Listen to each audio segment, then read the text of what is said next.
Hello everyone, welcome back to Taiyari online. मैं सुधा। आज के इस वीडियो में हम कक्षा 8वीं के हिंदी पाठ्य पुस्तक बसंत भाग 3 का 6ठा अध्याय भगवान के डाकिए का प्रश्न अभ्यास करने वाले हैं। बच्चों, यह जो कविता है वह लिखा गया है कवि रामधारी सिंह दिनकर जी द्वारा। बच्चों, इस कविता में कवि कहते हैं कि जिस प्रकार मानव के डाकिए हैं उसी प्रकार से भगवान के भी डाकिए हैं। हमारा संदेश कौन पहुंचाता है? जो डाकिया है, जो पोस्टमैन है, वो क्या करता है? हमारे संदेश को हमारे घर तक पहुंचाता है। तो उसी प्रकार भगवान ने भी अपने लिए डाकिया को बनाया है जो उनका संदेश हम तक पहुंचाता है। तो लेखक कहते हैं भगवान के डाकिए कौन हैं? पक्षी, बादल, ये सभी कौन है?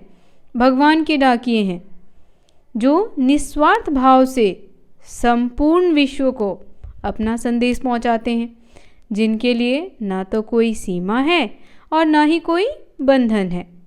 ये पक्षी, ये बादल सीमा मुक्त और बंधन मुक्त हैं। बच्चों, भगवान के डाकिए पर वीडियो बनाया जा चुका है। यदि आप लोगों ने अभी तक उस वीडियो को नहीं देखा है तो उसे देख सकते हैं। लिंक आपको आई बटन में दे दिया जाएगा। चलिए देर न करते हुए पहले प्रश्न की ओर बढ़ते हैं।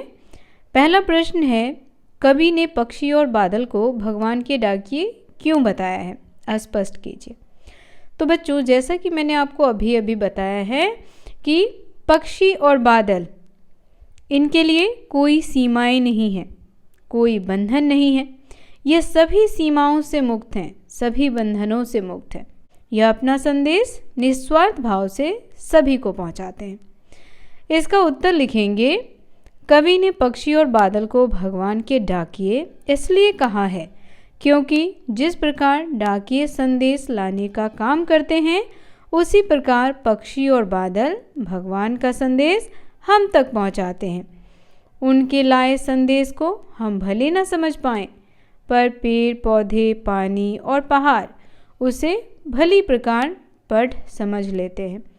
जिस प्रकार बादल और पक्षी दूसरे देश में जाकर भी भेदभाव नहीं करते, उसी तरह से हमें भी आचरण करना चाहिए। वास्तव में इनका संदेश किसी व्यक्ति विशेष के लिए ना होकर पूरे संसार के लिए होता है, जो कि विश्व बंधुत्व की भावना का घोतक है। तो आप इस प्रकार से पहले प्रश्न का उत्तर लिखें। दूसरा प्रश्न बच्चों, पक्षी और बादल द्वारा लाई गई चिट्ठियों को कौन कौन पढ़ पाते हैं? सोचकर लिखिए।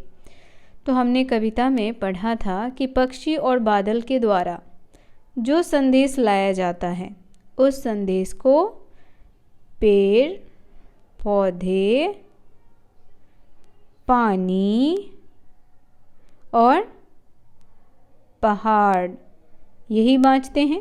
बाँचना यानी कि पढ़ना। तो ये सभी पक्षी और बादल द्वारा लाए संदेशों को पढ़ते हैं, समझते हैं।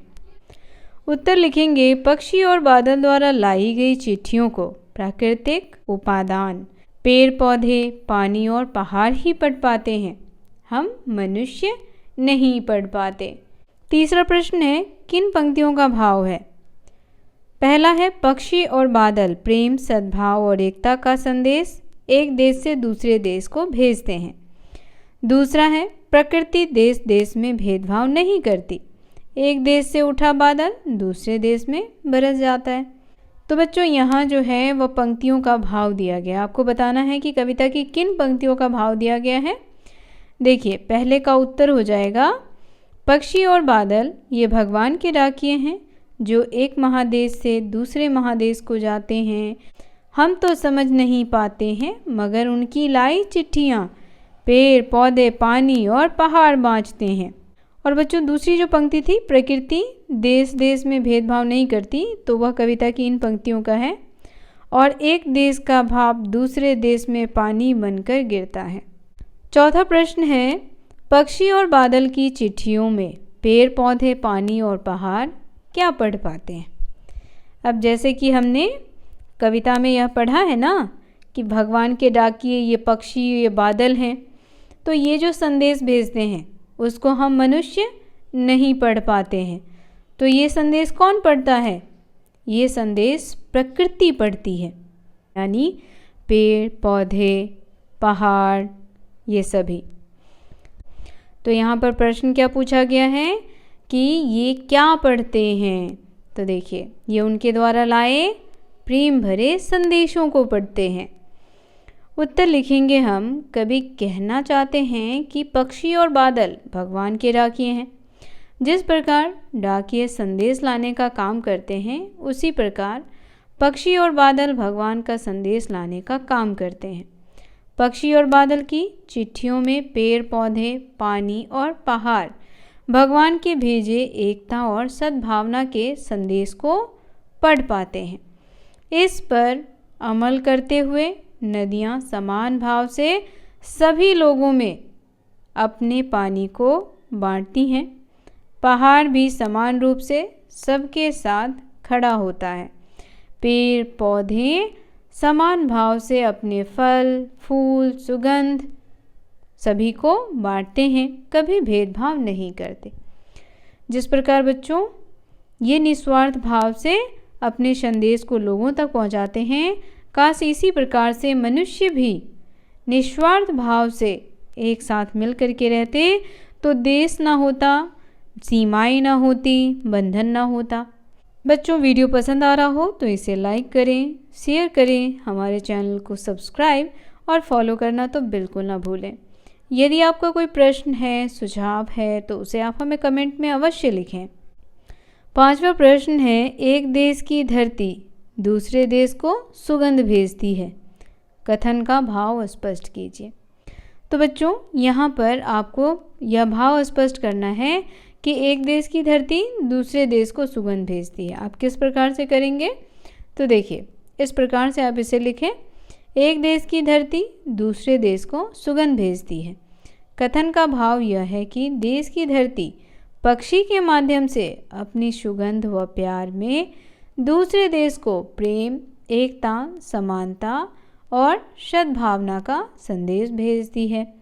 धरती अपनी भूमि में उगने वाले फूलों की सुगंध को हवा से, पानी को बादलों के रूप में भेजती है। हवा में उड़ते हुए पक्षियों के पंखों पर प्रेम यानी प्यार की सुगंध तैरकर दूसरे देश तक पहुंच जाती है। तो इस प्रकार से एक देश की धरती दूसरे देश को क्या भेजती है बच्चों? संदेश भेजती है, सुगंध भेजती है। अगला प्रश्न है, पक्षियों और बादलों की चिट्ठियों के आदान प्रदान को आप किस दृष्टि से देख सकते हैं? तो अब आपको बताना है कि पक्षियाँ जो संदेश एक देश से दूसरे देश को पहुंचाती हैं, बादल जो एक देश में भाप बनता है और दूसरे देश में जाकर बरस जाता है, तो वह क्या संदेश देते हैं, क्या कहना चाहते हैं? बच्चों, यह सीधा और स्पष्ट है। पक्षियाँ यही संदेश देती हैं कि हमें आपस में हिल मिलकर रहना चाहिए, और बादल भी यही संदेश देता है कि हमें आपस में एकता, सद्भावना और सौहार्द के साथ जीवन जीना चाहिए। बंधन मुक्त, सीमाएं मुक्त। देखिए, उत्तर लिखेंगे। पक्षी और बादल की चिट्ठियों के आदान प्रदान को हम प्रेम, सौहार्द और आपसी सद्भाव की दृष्टि से देख सकते हैं।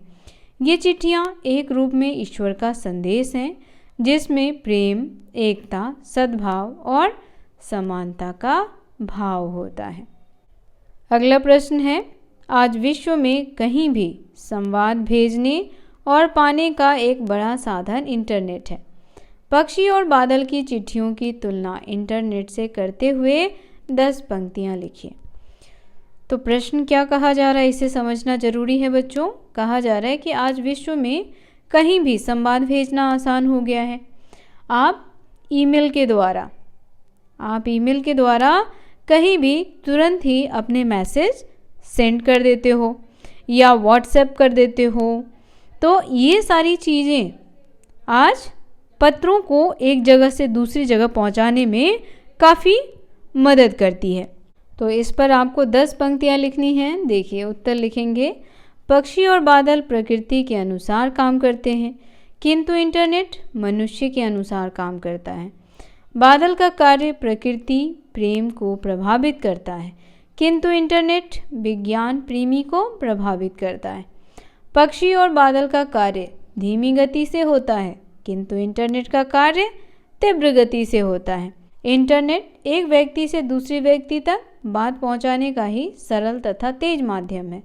इसके द्वारा हम किसी व्यक्तिगत राय को जान सकते हैं, किंतु पक्षी और बादल की चिट्ठियां हमें भगवान का संदेश देती हैं। ये दोनों बिना भेदभाव के सारी दुनिया में प्रेम और एकता का संदेश देते हैं। हमें भी इंटरनेट के माध्यम से विश्व में प्रेम और एकता और भाईचारे का संदेश फैलाना चाहिए।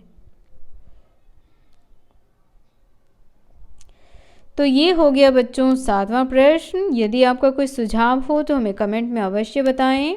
8वां प्रश्न है बच्चों, हमारे जीवन में डाकिये की भूमिका क्या है? इस विषय पर 10 वाक्य लिखिए।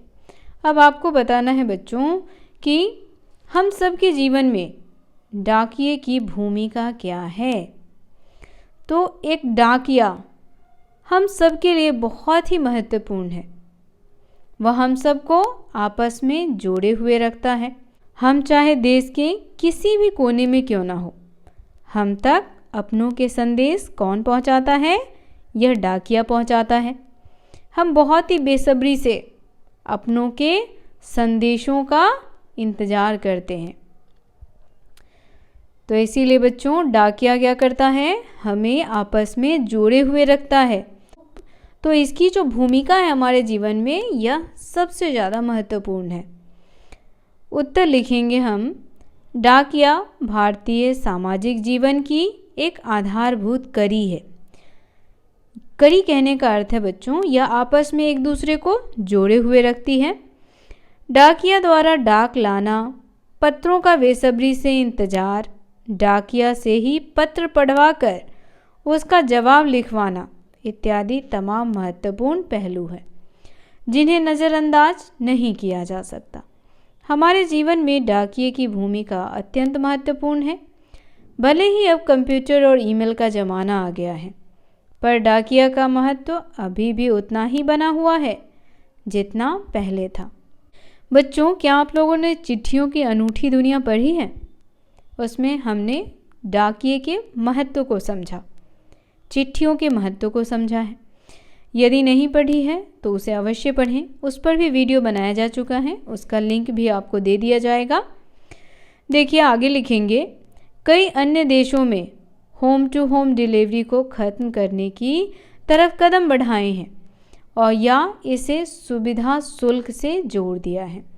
वहीं भारतीय डाकिया आज भी सुबह से शाम तक चलता ही रहता है। डाकिया कम वेतन पाकर भी अपना काम अत्यंत परिश्रम और लगन के साथ संपन्न करता है। गर्मी, सर्दी, बरसात का सामना करते हुए वह समाज की सेवा करता है। भारतीय डाक प्रणाली की गुडविल बनाने में उनका सर्वाधिक योगदान माना जाता है। तो भारतीय डाक प्रणाली को कौन गुडविल बनाता है बच्चों? भारतीय डाकिये, जो बहुत ही कर्तव्यनिष्ठ होते हैं, प्रेम भाव से लोगों की चिट्ठियां पढ़ते हैं और उनकी चिट्ठियों का जवाब लिखते हैं। तो बच्चों, प्रश्न अभ्यास का ये वीडियो यहीं समाप्त होता है। वीडियो आपको कैसा लगा कमेंट करके बताना बिल्कुल ना भूलें। वीडियो पसंद आया हो तो बच्चों इसे लाइक करें, ज़्यादा से ज़्यादा शेयर करें, हमारे चैनल को सब्सक्राइब और फॉलो करना तो बिल्कुल ना भूलें। मिलते हैं आपसे अगले अध्याय के साथ, तब तक के लिए आप सभी का धन्यवाद।